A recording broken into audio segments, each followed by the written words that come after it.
The big contrast is when you're in London, you're in the centre of it all. When you're in Perth, you're in the middle of nowhere. Excellent work goes on here. There are wonderful actors here and writers and directors, but you realise that what we do here means absolutely nothing outside of Perth.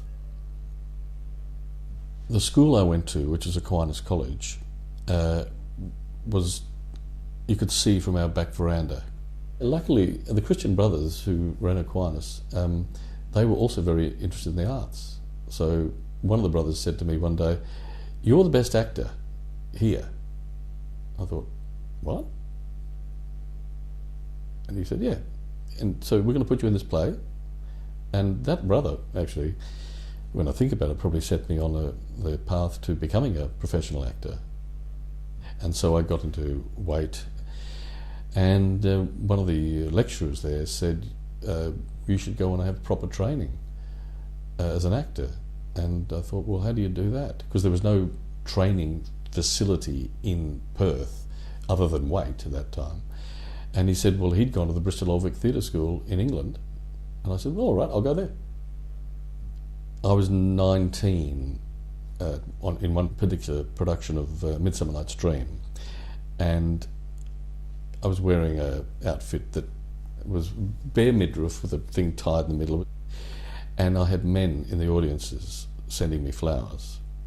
Now, that's not something that a 19-year-old just out of a Christian Brothers school is quite accustomed to or anything like that. So that's the main thing that is often laughed about, was men sending me flowers. My parents were of the generation where you don't give too many compliments. You're quite good, yep, you did all right, and that's about all you'll get. They went to everything. They even came to England when I was at drama school, to my graduation. That graduation show was an 18th century play. I had this long brown wig on, and you know, the frock coat and the stockings and the high heel shoes that they wore of the era.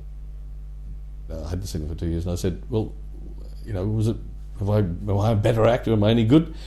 And Dad said, yeah, you're quite good. That was it. And Mum said, I couldn't get over it. I couldn't get over it. And I thought, what's this now? What's she going to say? She said, I couldn't get over how much you looked like Auntie Noreen. I didn't come back to Perth for 5.5 years, working on television and radio and stage in Britain in whatever work I could get. So I thought I'd better come home. And so I did. And then I went back to England for another 3 years, and then came back in end of 88. While I was back here, I met Kathy, my wife, and she's a Perth girl, and she's very close to her family. My family was all here, and we've been here ever since. The opening night of a show here at His Majesty's in 1986, Death Trap, Lewis Collins, he was in a show called The Professionals. My character is supposed to be dead.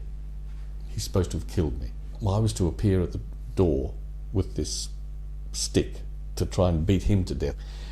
And anyway, when he opened the curtains, to reveal me, this particular production, we had opening night, 1,000 people out there, and to hear 1,000 people scream at the same time, which you weren't expecting, made me scream.